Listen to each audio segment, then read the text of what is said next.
and welcome. Good evening. How's everyone doing tonight? Amazing to hear.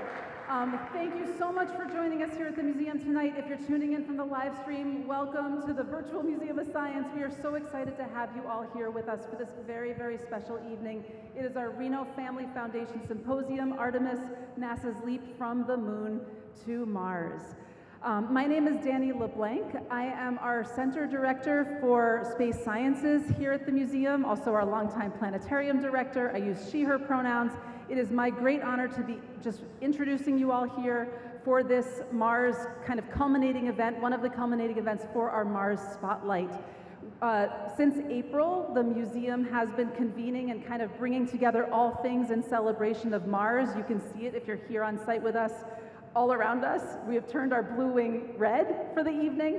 Above us, we have a giant Mars globe. We have Mars in our exhibits, on our stages, in the planetarium. We have on our digital platforms, social media, all about Mars, cahoots in classrooms. If anybody's a Roblox fan out there, we have a new game on Roblox where you can even try to be an engineer yourself on Mars through a Roblox game called Mission Mars. So we are here to celebrate this incredible planet that we have been sort of drawn to in our imaginations for centuries.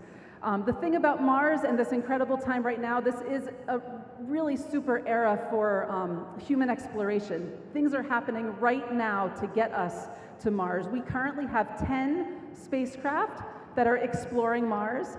The spacecraft Curiosity just celebrated its 11th anniversary of the landing. We have a little helicopter. Yes, applause. NASA's here, so let's give them some love. But there's more. Those of you who know about the Ingenuity, like the little helicopter, kind of like a drone, it was designed for 5 flights for a 1-month mission, has just completed its 54th flight of its, and 29 months of its 1-month mission.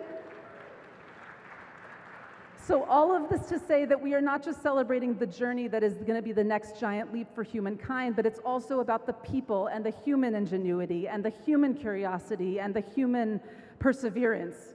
All rover names, by the way, are all spacecraft names. But it really is about celebrating the people, the teamwork, the global cooperation, and all of these efforts that are happening to make this happen. All of these things that bring back benefits to us on Earth, the way that we can imagine living better lives here, bringing that technology back to us. So it is really a celebration of all of that. I am humbled that we're going to get to hear from people tonight who are opening our minds and expanding our vision. We are boldly looking to the future. We are thinking about the massive technological challenges, taking them head on, innovating and problem solving, and I couldn't imagine anyone better to moderate this conversation tonight than the icon LeVar Burton, who is also here with us tonight. And you will get to hear from them all and meet them all in a moment. First, just a couple of things. First of all, your curiosity, we want you to ask questions. There will be an opportunity for the panel to take questions at the end. In order to engage and to ask those questions, we have an app called Slido. Whether you're here on site with us tonight or home watching from afar, you can tune into slido.com, enter the code Artemis, just as it appears on your screen. We also want to give and need to give some huge thank yous. Thank you to the Reno Family Foundation Fund, especially Jack and Susie Reno, for the ongoing support of the Symposium series, the adult programming that's happening at the museum. We could not be here without you, so astronomical thanks go out to you. And also, of course, just additionally to our friends at Draper for supporting the Mars Spotlight and tonight's event. So that's enough from me. I'm going to turn it over now. It's my pleasure and great honor to welcome to the stage the Museum of Science President, Tim Ritchie. Thank you, Danny. It is a real pleasure to welcome everybody here. You know, science can appear very cerebral, but the fact is there's a kind of primal energy in the room right now. There's a kind of primal energy because we all realize that space is awesome. So if you kind of feel that way, just go ahead and clap a little now because we're going to get some energy in the room.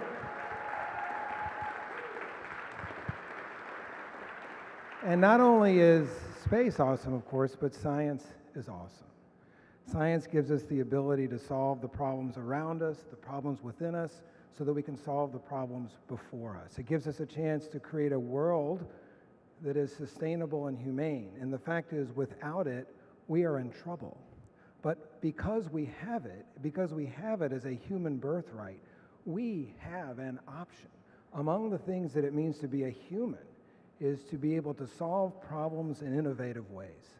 So tonight we will solve and talk about how humanity has the ability to solve the problem of our next moonshot and our first Mars shot. It's going to be fantastic as humanity does that, and we will all be cheering. One of the things about the Museum of Science is that we are committed to bringing science to people at the pace of change. And to that end, we have these 3 centers for public science learning. We will create others: the Center for Space Sciences, which is used tonight, the Center for Life Sciences, and the Center for the Environment. All of these are committed to the same thing, to inspiring people to engage the future with clarity, with hope, and with optimism. And tonight, that's what we're doing with the Artemis program. And to set the stage for tonight's program, please look at this short video from our friends at NASA.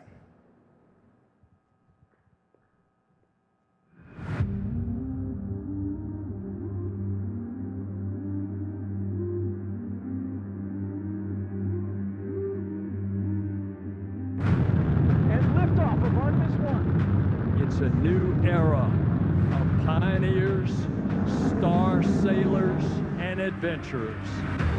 We're going beyond anywhere we ever went for Apollo. Splashdown, Orion, back on Earth. And there's a lot more coming. Our destiny is always to go and see what's further and what's next. They're actually metal is being bent, shaped, formed to build the things that we're going to use. We are going. This is reality. NASA is at a historic inflection point, poised to begin the most significant series of science and human exploration missions in over a generation. Astronauts will live and work in deep space, and will develop the science and technology to send the first humans to Mars. I'm really looking forward to all the science we will conduct on the moon, the samples we'll bring back, the knowledge we'll gain from understanding the lunar environment better than we ever have before. The more nations and companies at the moon, the more we learn, increasing our capabilities while strengthening things right here on Earth. We are going to the moon to learn how to live on other planets for the benefit of all. Let's go.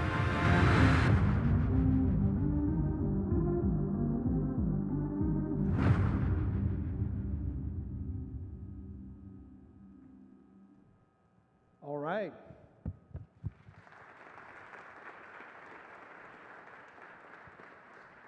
So we all know it takes a massive team to get there, and it's taken many, many years. Some of the people you hear from tonight are that behind-the-scenes team, that kind of brilliance that it's going to take to get there. Settle Bukta. Settle is the lead architect on the Lunar Architecture team for NASA's Artemis campaign to the moon to Mars programs, especially focusing on the lunar side of things. This means he designs the systems to enable humans to live and work on the moon, which will then, of course, translate to Mars. Settle.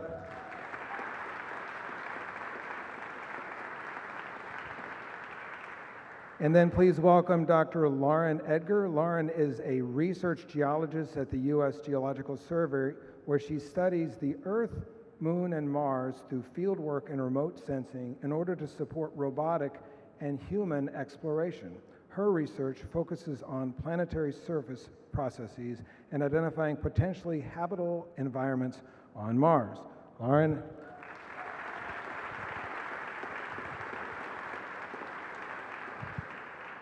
And Nicole Piontek. Nicole is a space systems analyst with NASA and a member of the Mars Architecture team.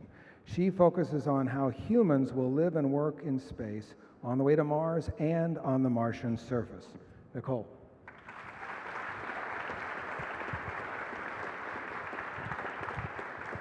And our moderator, our special guest, LeVar Burton.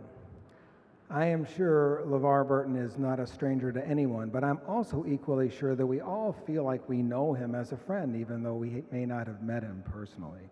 We've gotten to know him as an actor first, perhaps as Kunta Kinte in Roots, and later as Chief Engineer Geordie LaForge in Star Trek, but we've also gotten to know him as host and executive producer for the beloved PBS series Reading Rainbow, which ran from 1983 to 2009 and garnered more than 200 awards, including Emmys and a Peabody. None of us know all the amazing things he's committed himself to unless you've read his Wikipedia page, and it is a lot. One that stands out is Reading is Fundamental, which provides free access to reading materials for millions of children.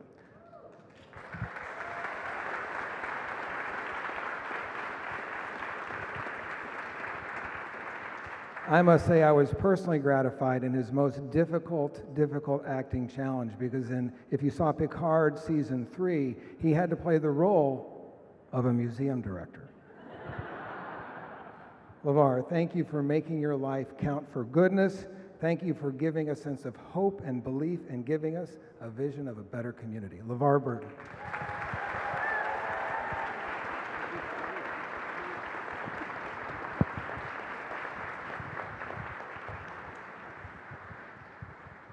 Good evening. Oh, that was awful. Good evening. There we go. Before we get started, I was just sharing with the panelists backstage my belief that it is that which we focus our imaginations on that we tend to manifest in third-dimensional reality in our lives. And I firmly believe that there was some kid who watched those original episodes of Star Trek and was continually exposed to those images of William Shatner as Captain Kirk, reaching back to that Velcroed place on his hip, because there are no pockets in the future. I know, I've been there. And he pulled out that communicator, he flipped it open, and he would call Scotty, beam me up, right? I believe that kid grew up, became a scientist, perhaps an engineer, and invented a piece of technology almost more common than the toaster. Raise your hand if you have ever used or seen someone use a flip cell phone. That upon which we focus our imaginations is what we tend to manifest in this realm. And tonight, we are all on a mission of imagination leading to manifestation. Are you ready?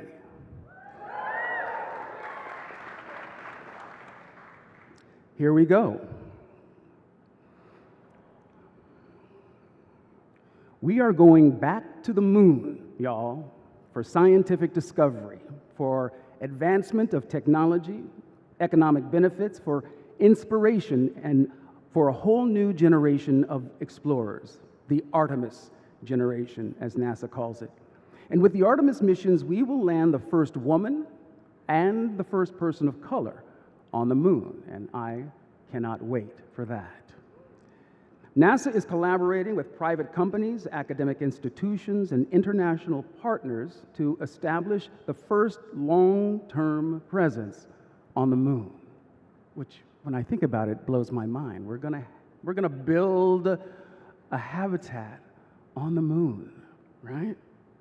Then NASA will take what is learned from these lunar missions to propel us to the next giant leap, sending the first astronauts to Mars. Now, the individuals here on the stage tonight are part of the teams that are laying the framework for the hardware and operations needed for human missions to the moon and then to Mars.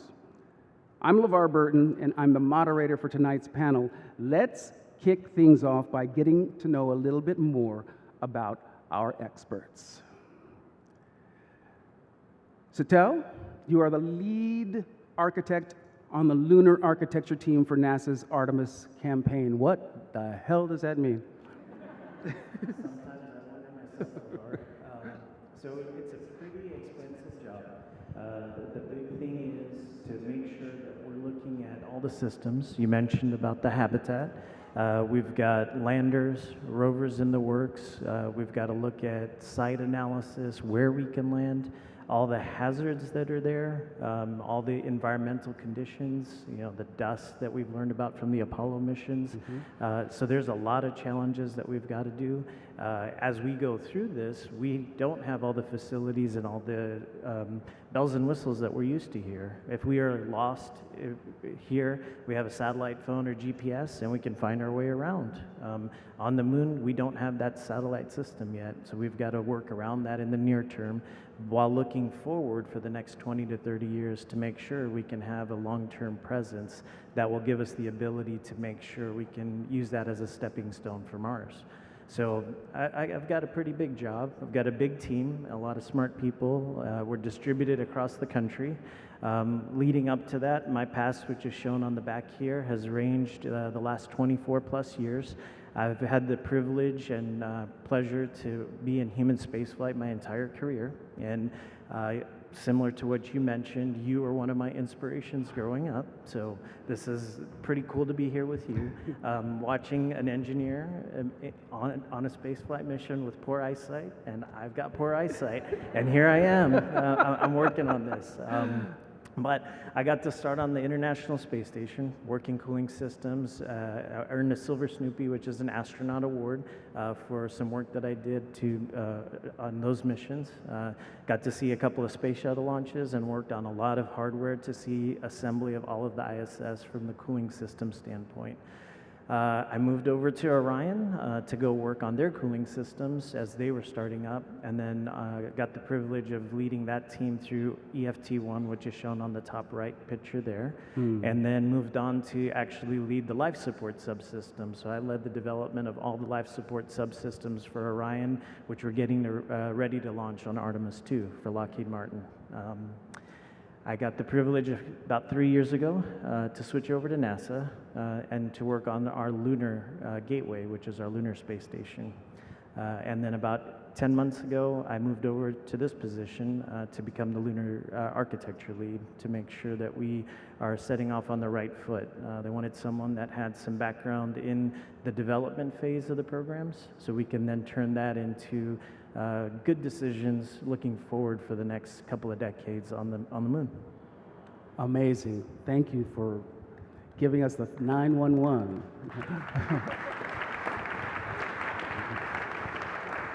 Lauren, or Dr. Edgar, or Lauren? You can call me Lauren. Thank you, Lauren. You are the research geologist at the U.S. Geological Survey, an active member of the Mars Science Laboratory team and analog tests team to support the Artemis missions. Give us a little bit more information about what it is you do. Yeah, so I'm a geologist. My background is in field geology, which means I get to study a lot of analog environments here on Earth so we understand what we're seeing on other planets.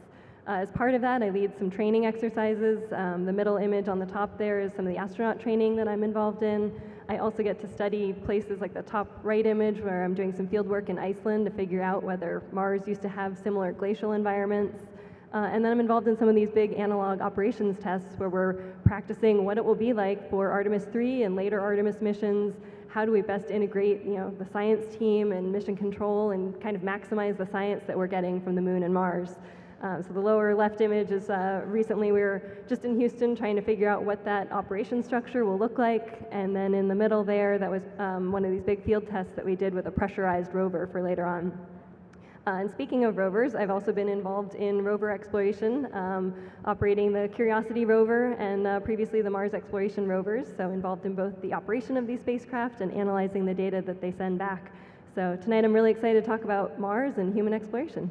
You mean you are one of the people who gets to direct the rover on the surface of Mars? That's true. Where would you like to go? Wow. Wow. Nicole Piontek, you are the crew support deputy for the Mars Architecture team. That sounds impressive. Thank you. So I haven't been here that long. I've been working for NASA full-time a year as of this week. Sorry, I almost said a week. So thank you all for having me here, and I'm really excited to be here. My background is in biomedical engineering. So not necessarily your typical aerospace engineer, but I would argue that no one at NASA really is. We're doing something crazy, and that's why I'm so happy to be here. I started as an intern. I interned for, well, I honestly never stopped. I interned for 4 semesters at NASA Langley, doing what's called supportability analysis. So figuring out how we do these missions that are of a much larger length than we've ever done before. How many things do we need to carry? If you're going to drive from here to California, I'd imagine you'd bring a spare tire. If you knew that mission was going to last 3 years, I imagine you might want to bring more than one. So we try and figure out your best way to do that. And then I also worked at Johnson Space Center. There I also got to work on some Orion projects, some human research hardware to figure out how humans are changing in space so that we can prepare for a mission that's of a 2 to 3 year length, like a Mars mission that we look at now.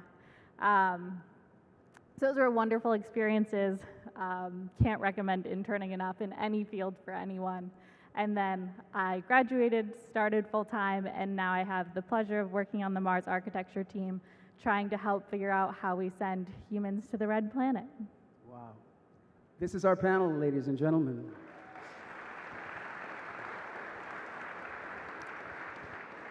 So Tel, please set the stage for us. How are the Artemis missions to the moon going to prepare us for going to Mars?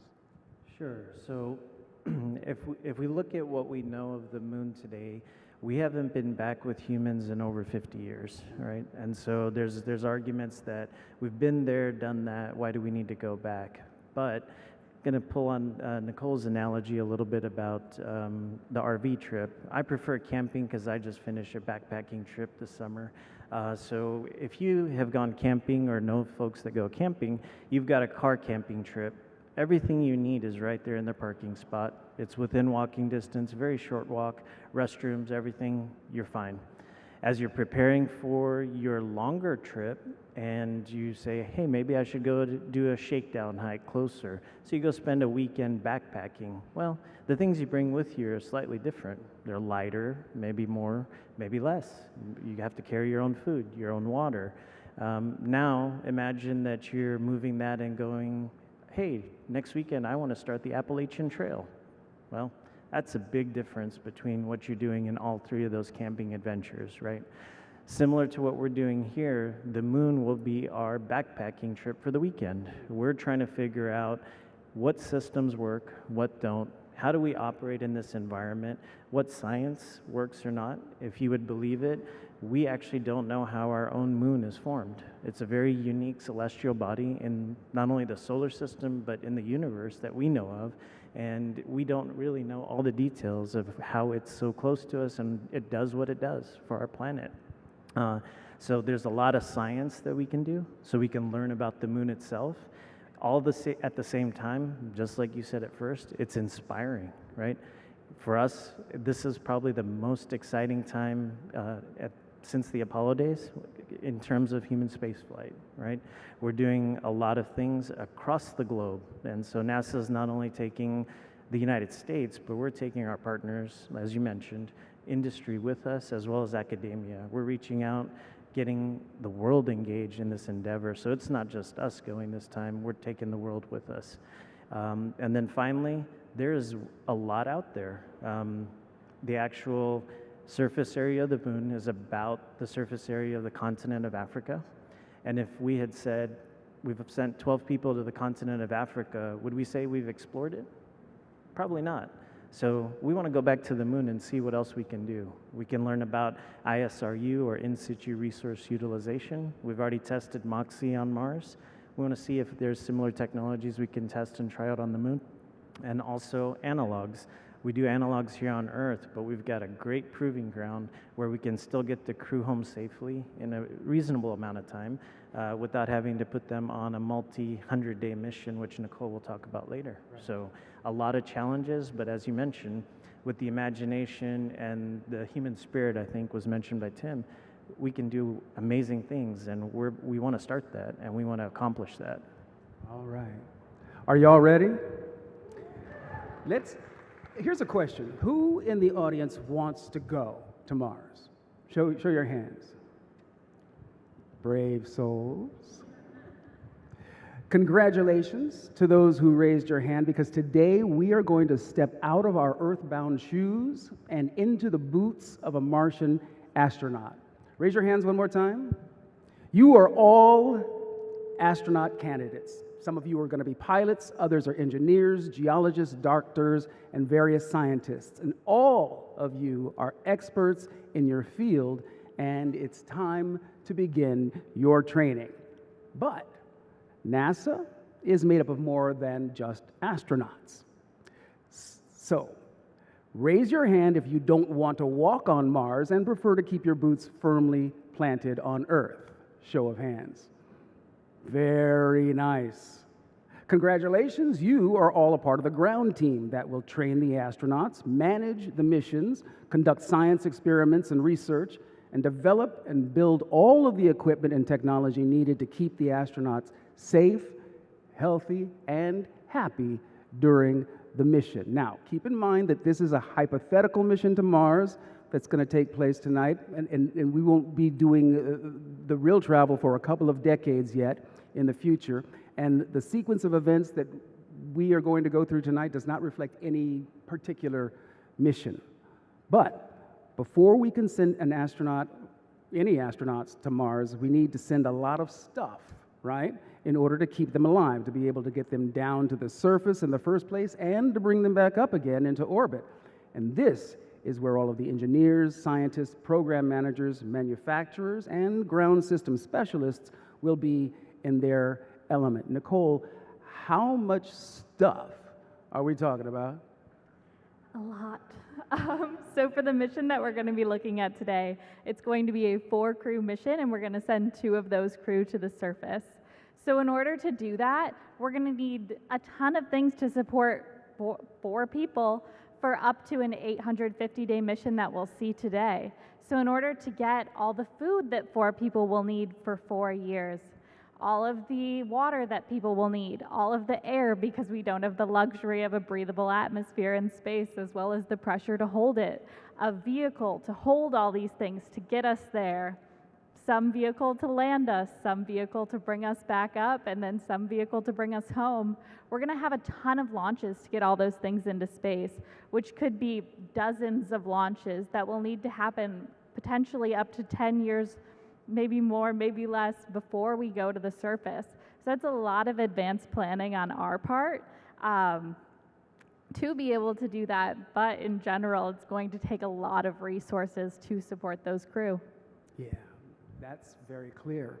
So now the vehicles are on their way to Mars, and a deep space transport is being assembled in the Earth-Moon system. Let's take a look at what the astronauts need to do to prepare. Now, typically, astronauts go through about 2 years of basic training before they are eligible for a mission. But tonight, we are going to fast-track you through the basic training, assign you to a Mars mission, and send you straight on to mission training. Astronauts, are you ready? Your mission training begins with briefings on analog missions, Martian geology, Mars walking, and cutting-edge technology. Ground team, where's my ground team? There you are. Pay close attention because you'll be leading all of the training modules for the next mission. So, let's start with analog missions. Lauren, what exactly are analog missions? You mentioned them before, and how are they used to help the NASA astronauts and scientists prepare for their eventual missions? Yeah, so analog missions are field tests here on Earth to replicate some of the conditions that we might expect to find in extreme space environments. So these are a great place to test out some of the navigation and tools and spacesuits and mobility, as you're seeing with the rover driving there, to really test all of that out before we apply that to the Moon and Mars. Can you talk us through a couple of the analog missions that NASA has already conducted? Yeah, so some of the big ones are shown on the screen here. On the left, we're looking at the Desert Rats, the Desert Research Analog Technology and Science Study. So we're looking at testing out a pressurized rover that would be for a later Artemis mission here in the Flagstaff area. And so NASA uses the desert, we use underwater environments, we use remote environments like Antarctica, and we use simulated habitats So in the top right, you're looking at some of the underwater experiments. You're looking at some remote experiments out in Antarctica, and then NASA has also recently started the CHAPEA mission. That's the Human Health and Performance Exploration Analog. We have a lot of acronyms at NASA. So we're going to take a look at at the habitat here, and this was a 4-person crew. They just started this mission. It's going to last a year here on Earth to test out what that first year on Mars might look like. And so we're getting a tour of the habitat, the airlock, heading out, practicing what it might look like, going out on an extravehicular activity. Here we are in their simulated environment. This is a facility at NASA's Johnson Space Center.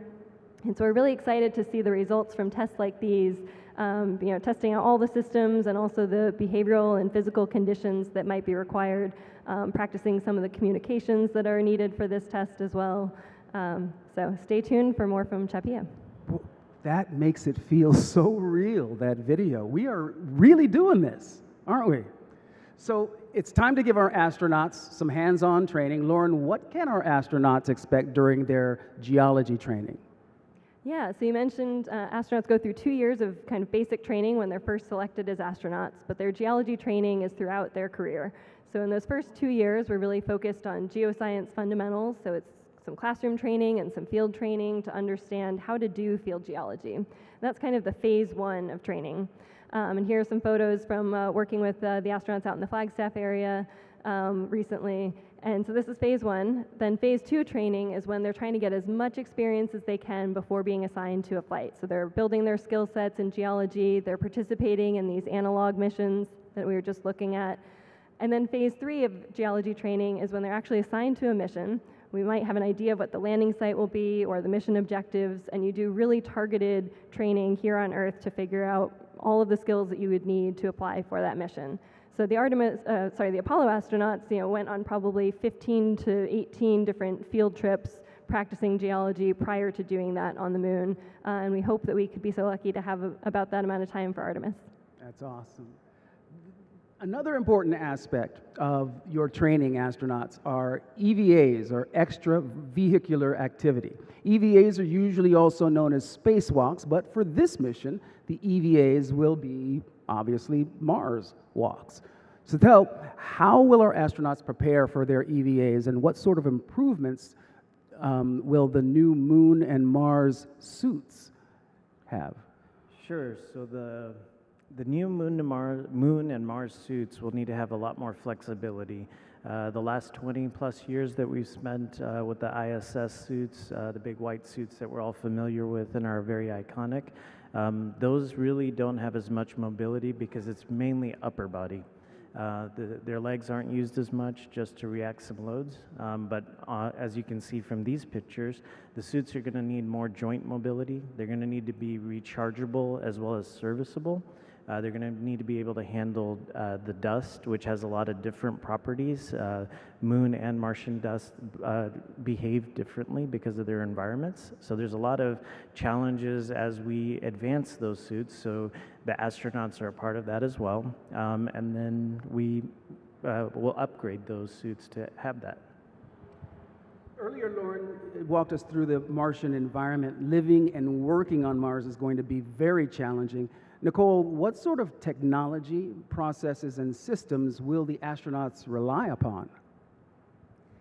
Yeah, it's going to be a very different paradigm than what we're used to. We're very far from home. First and foremost, the communication that we're going to need. We're going to need to communicate with different assets on the surface. So if we look at 2 crew for a shorter mission, maybe they don't need a full habitat. Maybe they only need something like a rover. But that rover will still need to communicate with potential ascent vehicles, descent vehicles, as well as the potential crew in orbit, and definitely the crew back on Earth. Right now, mission control is absolutely critical to everything that we do. So figuring out how that dynamic changes when we're so far away from home with increased delays. Additionally, Martian dust, as Settle just talked about, is going to be very important for us to be concerned with. Planetary protection, as you can see in the corner, is the concept of Mars is this beautiful planet that we don't understand a lot about, so we want to preserve that as much as possible. And in addition, we want to make sure that there's nothing there that can hurt our people that we're sending. So not only protecting the surface from us, but protecting us from the surface and ensuring that those two stay separate as much as we can. Additionally, we'll need surface power. Like we're talking about dust, dust can stay in the atmosphere for a very long time. So ensuring that the power that we have isn't completely reliant on getting the sunlight that might be a challenge if there's a big dust storm while we're there. And then just dealing with all of the potential terrain hazards and the aspects of this new environment that it'll be the first time that we send people to. Wow. So, astronauts, attention. For the last 2.5 years, you have been training and preparing for your 850-day, roughly 28-month mission to Mars and back. Your training is now officially complete, and it is the morning of launch. T-minus 5 hours and 3 minutes, in fact, to launch. Launch is scheduled for 5:30 p.m., so it's time to wake up, eat, go to a few briefings, and then suit up. Suit up begins about 4.5 hours before launch. Where's the ground team? Our ground team folks? Raise your hands so I can see you. There you are. Ground team, it is your job to brief the astronauts and help them suit up. Satel, walk us through the suit up process and the details on the new Orion Crew survival suit. All right. So the new Orion Crew survival suit is based off of the shuttle suits, so the iconic orange color. The helmets are made of a lighter material. They're more flexible as far as sizing goes, so we can accommodate different astronaut sizes and have more accommodations for the different percentile of humans that we're using, and it's meant to provide additional safety features in case there is a failure during launch from the abort system, and it also has backup oxygen supply and basic life support in case there is a failure of the system. So during the launch and the re-entry phase, the suit's meant to protect the astronauts and give them that additional layer of protection, so you know that even if there is a failure within the launch vehicle or other systems, that the astronaut has a higher chance of survival. Absolutely. Now, once the astronauts are all suited up, they wave goodbye to family and friends and drive to the launch pad. Ground system teams secure the astronauts to Orion spacecraft system, and they are ready for launch.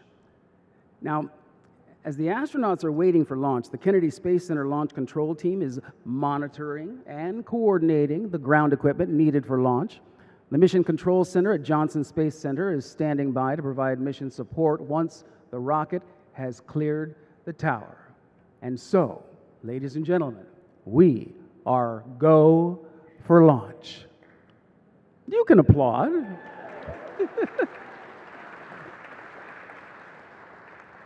So the Space Launch System rocket, or the SLS, is carrying the Orion spacecraft and the astronauts into orbit.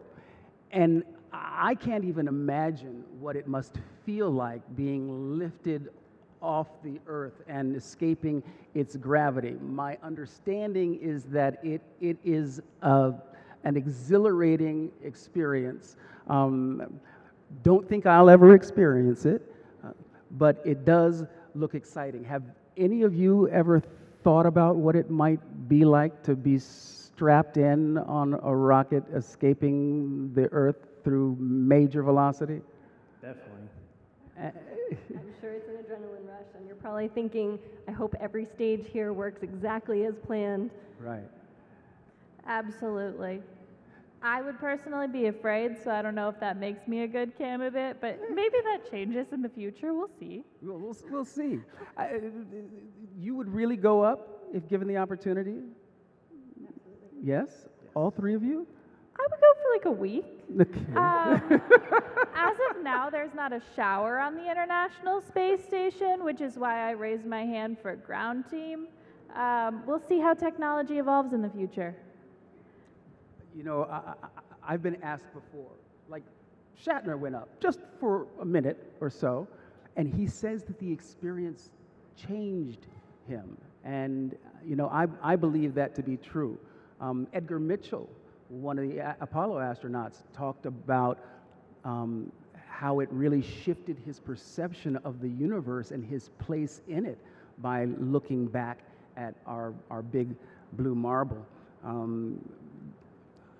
I don't know, though, that, I mean, I'm old. So I think space exploration is probably for younger folks. So it's now time to begin our preparations for the transit to Mars. Nicole, how long will it take our astronauts to get to Mars? It can take a variety of times. For the mission that we'll look at today, it takes about 280 days. But one of the different paradigms than what we're used to on the moon is that the moon is consistently going around the Earth. That distance doesn't really change that much. Mars is going around the sun, and so is the Earth. So those two planets, with respect to each other, aren't always in the same position. So depending on when we go, can really change how long it takes to get there and how long it takes to get back. And one of the things we really want is our crew to be as happy and healthy as they can be. And right now, we haven't had a human in space for longer than a little over a year. And a Mars mission will be up to 2 to 3, so minimizing that as much as possible. I think I got a little ahead of us.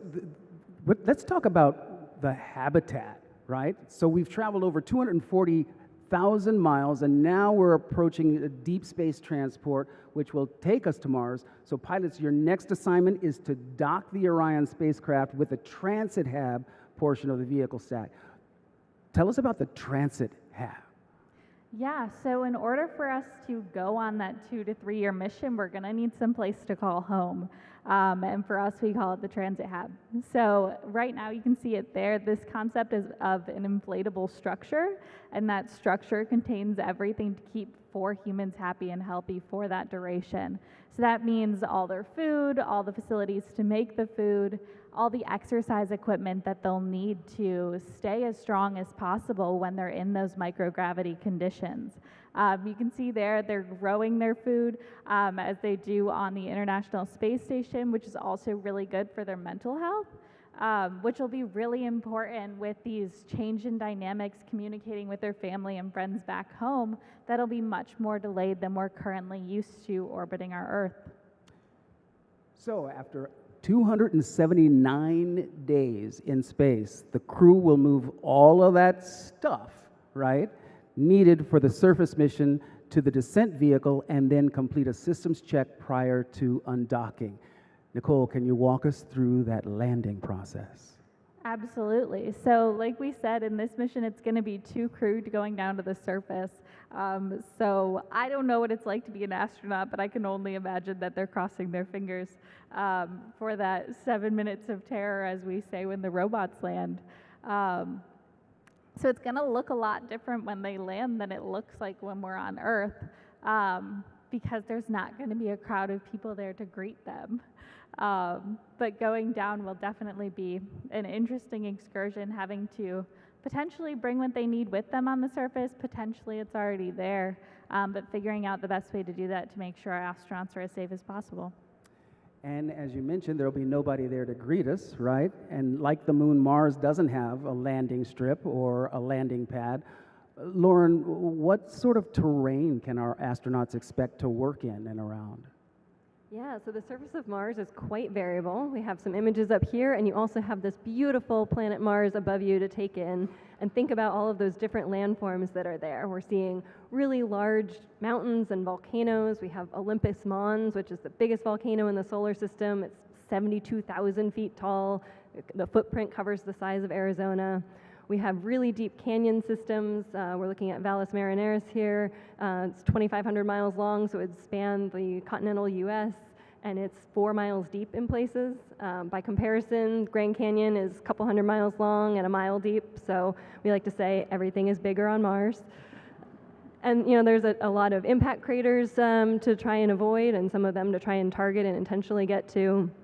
And then when you get down to the surface, you need to think about all of those other obstacles that are there, you know, the small impact craters, the big boulders, the sand traps, while trying to get to a place that's of scientific interest. So it's going to be challenging. And with all of those obstacles, how does NASA choose a landing site? Yeah, great question. So first of all, we don't know the exact science objectives for when we're sending humans to the moon, or sending humans to Mars, and we don't know the exact date that will happen. So a lot of this is still, to be determined, but NASA will put out a call and we'll get a lot of community input from the scientists proposing different locations. Here we're looking at a global mosaic of Mars. This is acquired by the CTX camera on board the Mars Reconnaissance Orbiter. This is actually a way that scientists and the public can interact with all of the data. Here you're just seeing a layer that has a bunch of geographic names turned on. But we have great global coverage of Mars, and we're going to assess locations that we think might have the best science potential, but are also really safe for landing crew. So we would want something that's relatively flat, good line of sight and communications for Earth, places that we might be able to protect the crew a bit more from the radiation environment. So a lot to think about there. A lot to think about. So tell, at this point in the mission, the astronauts are over 191 million miles away from Earth. And so what is the communication with Earth and the crew like? So it's very delayed. We can only send communications at the speed of light, and at some points it could be up to 45 minutes before a signal could make the round trip from Mars to Earth and back. And that's not including any time Earth needs to actually process and calculate, etc. Right? Just travel time That's of the message. Just the message at the speed of light because of the distances, as Nicole mentioned, and the graphic shows. Also, there's times where if there's a conjunction and the sun's in the way between Earth and Mars, we may not be able to get a direct signal, so we need other assets in the vicinities to allow us to like bounce off of a satellite or other things. So they're on their own, and so the two crew members they leave in orbit is a big deal. They're kind of their lifeline, and they're a lot on their own when they're going to be on the surface. And crew size is one of the things we're trading now, just to see what's the right balance of safety and supplies as to who actually goes down and how many we send. Astronauts, are you still glad you signed up for the mission? All right. Martian astronauts. For the next 63 days, you and your team will live and work on Mars. So, Nicole, tell us about those first few moments and days and eventually weeks. What will they be like potentially for those astronauts? Absolutely. So for the first couple days, I honestly hope it'll be close to nothing, which might not be what you expect, but the crew has been in space for this reference trajectory about 10 months.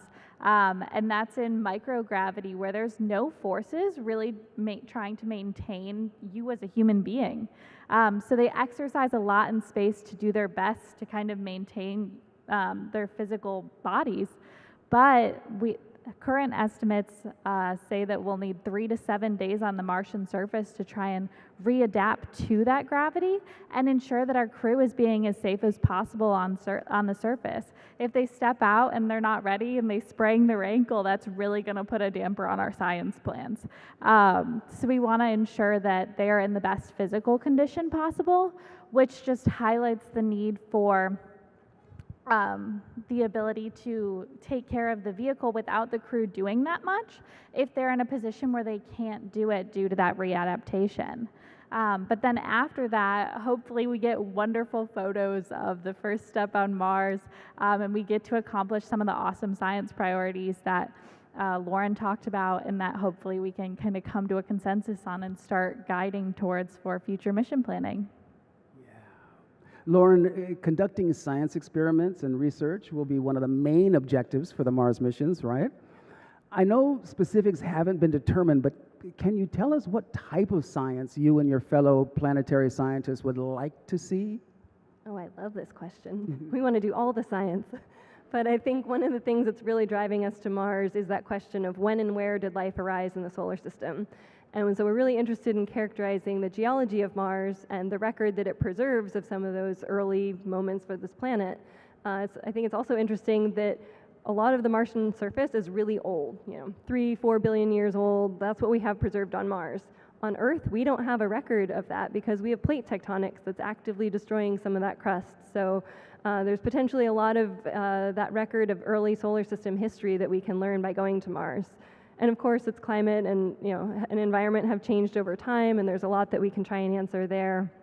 So we'd probably be doing a lot of geology on the surface. We might be interested in setting up some experiments to look at the subsurface of Mars, seismometers and ways of getting at that internal structure. And then also continuing to monitor the weather and the environment. There's so much we can learn from Mars. There's weather on Mars, yes. With the Rover missions, we've been continuously monitoring wind speed and direction and relative humidity and temperatures, searching for dust devils and clouds and frost. So it's pretty exciting. So I imagine, Lauren, that other planetary scientists would love to explore and conduct scientific work not only at the landing site or near the habitat. So are there any plans to build a pressurized rover similar to what Artemis astronauts will use on the moon? There actually are. We do not have the design started yet, but obviously the Artemis pressurized rover, which is currently in concept phase right now and moving forward, that's going to be the basis for what we'd like to have for the Mars habitat as well. So this would give the astronauts that capability to move a little further away from their landing zone, look at different science areas of interest, and then also be able to have a place to take the suit off and be able to relax in between the EVAs, because it's going to be challenging, right? It's still 1/3 the gravity we feel here, but since they'll be deconditioned, it's going to be a challenge as they try to do all the science that we're going to have on their plates. I can't imagine just chilling on Mars, can you? So tell, while the astronauts are on their before we get there, it is time, y'all, to head back to the deep space transport and prepare to go home. So, Nicole, what sort of preparations will the astronauts make, and how long will it take for them to get home? Yeah, so in order to come back off the surface of Mars, they're going to need to bring everything that they want from the surface with them, potential science samples, whatever we can bring with us, but also as little of Mars and outside of science samples as possible. Like I talked about before, that planetary protection, we really don't want that dust in all of our systems that generate our oxygen, clean our water, and things like that. So trying and keeping those two things as separate as possible. And then as you'll see on the screen now, this is our reference trajectory home, which is already, well, almost passing double the length of how long it took to get there. So our time home is significantly longer in this mission than it is to get there. And we're actually going outside the orbit of Mars, so further into space than we've ever gone before. And again, there's a million ways you can do this, but that's why we really try and talk about a Mars mission in terms of total length, because that total, more than the time you got there, rest of the 2 to 3 years Mars mission is how long your crew is in space, which just contributes to that greater deconditioning that we need to be aware of. Wow. So tell the astronauts are now they're on their 500-day journey home. What sort of preparations is NASA doing here on Earth to make ready for their arrival? First, they've turned off the communications because they're tired of asking and answering the question, are we there yet? They don't want to hear that anymore in mission control. No, in all seriousness, preparations are being made to meet with the crew. As Nicole said, all of this is being traded now. What's the best operations? There's concepts, but right now this mission takes us around the moon. So we'd be looking at the same place that we rendezvous to head on our mission to Mars. We'd send an SLS with a new Orion capsule that would have them ready for re-entry. The Orion capsule will re-enter and bring the crew safely back to Earth. It's going to be going around 25,000 miles per hour, and it's going to reach about 5,000 degrees Fahrenheit on the external surfaces. It's made with AVCOAT heat shield material, which is ablative, so some of it's going to wear away and actually disintegrate as part of the re-entry process. And it was successfully tested on Artemis 1 just last year, late last year. And so we're ready to go with that. There's some challenges that they're facing getting ready for Artemis 2, but by the end of Artemis 2, we'll have the capability to bring the crew home safely from these long distances and the high speeds.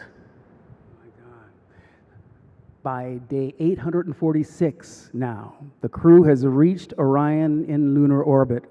The equipment transfer will take place around mission day 846, and if everything goes as planned, the astronauts will begin the 4-day journey from lunar orbit back to Earth.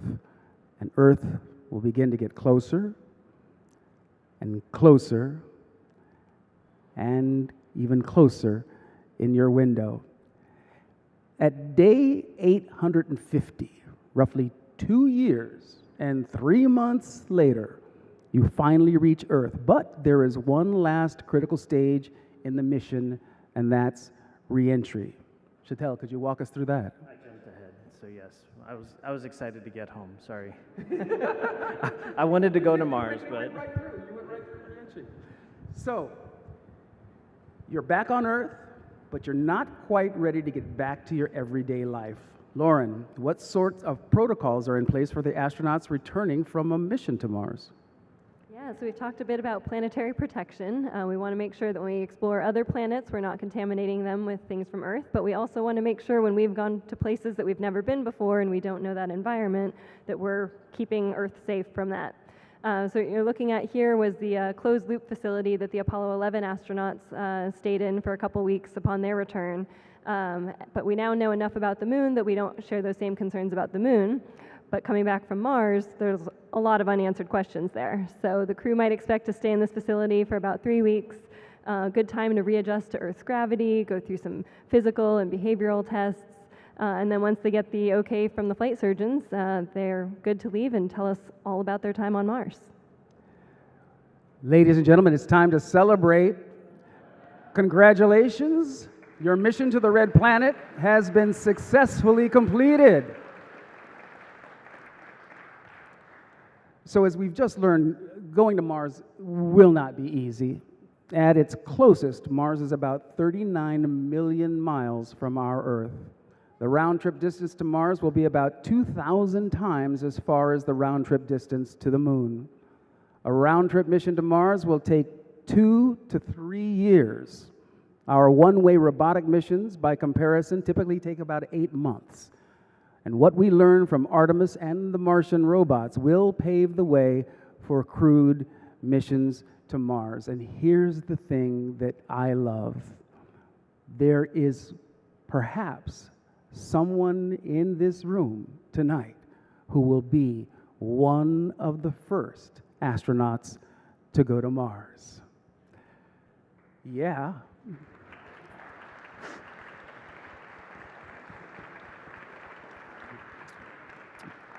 Panelists, you have been amazing and inundated us with all sorts of information that will be difficult to keep in our little small brains, but you have certainly excited the imaginations of, I think I can speak for everybody in this room. Let's give them a round of applause, y'all.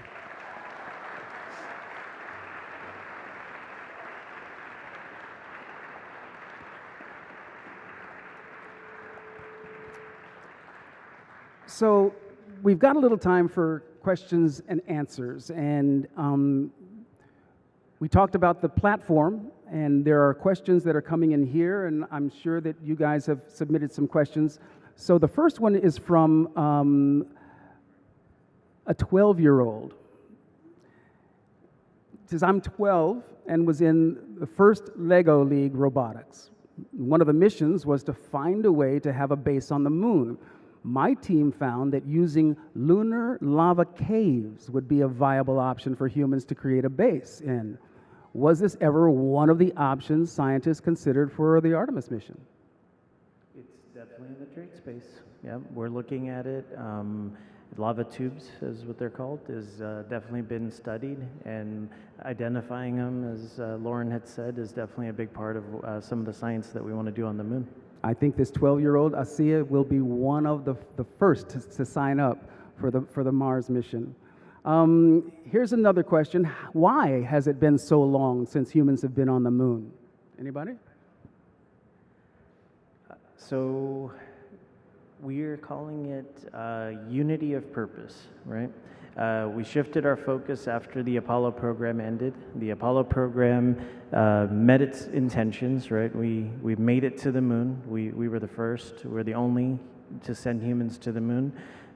We then shifted our focus to low Earth orbit with Skylab and the Space Shuttle, and we've then continued with that with the International Space Station. And now, as we're transitioning that asset over to commercialization, now NASA's focus has returned back to the moon. We've done that a few years ago under the Constellation program, but policies and things change, focus changes, and what we're establishing now is the Moon to Mars architecture and the Moon to Mars program to really stay on this focus for longer terms and make sure that as our situations, budgets, politics change, that NASA's unity of purpose remains, that this is our mission for the long term, to not only get to the moon, to the Mars, but in the future be ready to go beyond that as well. You know, what was interesting for me was hearing you talk about the idea that this is not just NASA going, that we are engaging partners all over the planet. And that kind of reminds me of the beginnings, perhaps, of a united federation of planets from Star Trek. I'm just a big nerd, so forgive me. Lauren, why is it important for astronauts to study geology before going up and landing on the surface of another planet? Yeah, great question. I mean, if you think about a human time scale versus, planet time scales, there's so much information recorded in rocks on the moon and on Mars. We can look much deeper back in time than we would actually have any sort of record of. So we're really trying to understand, the formation and evolution of, planets in our solar system, when and where life arose, how did these planets evolve and climates evolve over time, and all that information is in the rocks. Nicole, obviously there are many challenges to be solved before we are confident in sending humans to Mars. What, in your opinion, is the obstacle to human survival on Mars that will be the hardest to solve? And perhaps what would be the easiest problem you think to solve? I don't know if we have any easy problems. That's what makes working on this challenge, on this problem so fun, is that there's so many of them. I might be a little biased being the crew support systems deputy, but I think how we support the humans is a big challenge, let alone all the different paradigms that change how we've supported humans historically. The lunar comm delay of up to 10 seconds, now doing that with an up to 45-minute comm delay. If there's a problem, we don't have the hundreds of smart people on the ground there to help us in seconds. So figuring out how we problem solve in that new paradigm, what things the vehicle needs to take on, what things the crew needs to take on, what training looks like when you know that you're going to have to operate in that new paradigm, is just something that we've really never done before.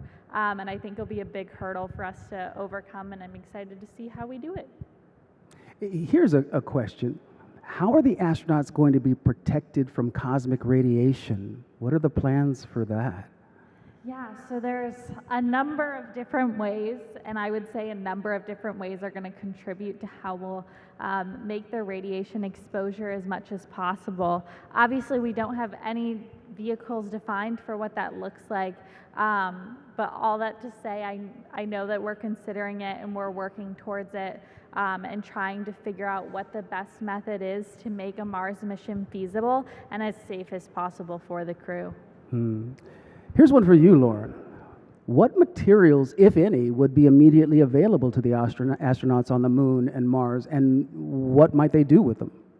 The question is what materials would be present? Yeah, great question. And one of the things I meant to mention earlier and what the crew might be doing on the surface of Mars would be looking for resources that could be used by the crew immediately. We're trying to do that in advance, both for the moon and Mars, but thinking about, forms of water that might be present or materials that you might use to help build some of the infrastructure that you would want at the lunar South Pole. So yeah, identifying those in advance and then having crew start thinking about what is needed to have a more sustained presence on the surface is definitely part of those next steps. You all have been, you wanted to say something, Satel? I just wanted to add one thing for the moon. NASA just awarded a technology demonstrator contract to see if we can use the lunar soil or regolith to see if we can actually develop solar cells from it. So it's from the lunar soil. From the lunar soil, yeah. So it's just been awarded this past week. So they're still in the future, right? But that's how these things start. And so yeah, that's one use of trying to see if the simulants that we have based on our Apollo experience, right? We've analyzed those samples, and we think that there's certain areas that may have the capability to do that with our modern technology and materials. So, wow. Ladies and gentlemen, please join me in giving our panelists a warm round of applause.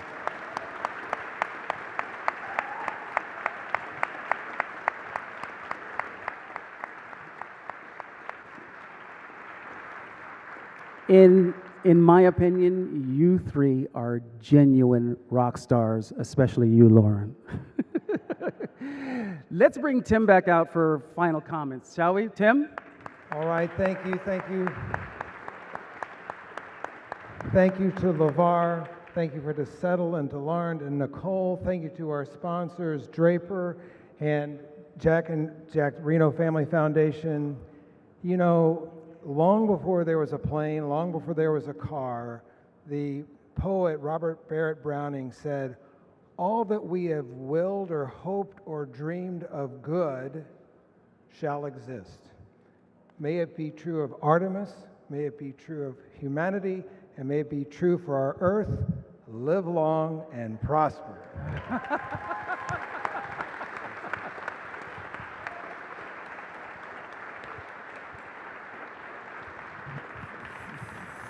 Thank you all for your time, for your energy and attention. I'll see you next time, but you don't have to take my word for it.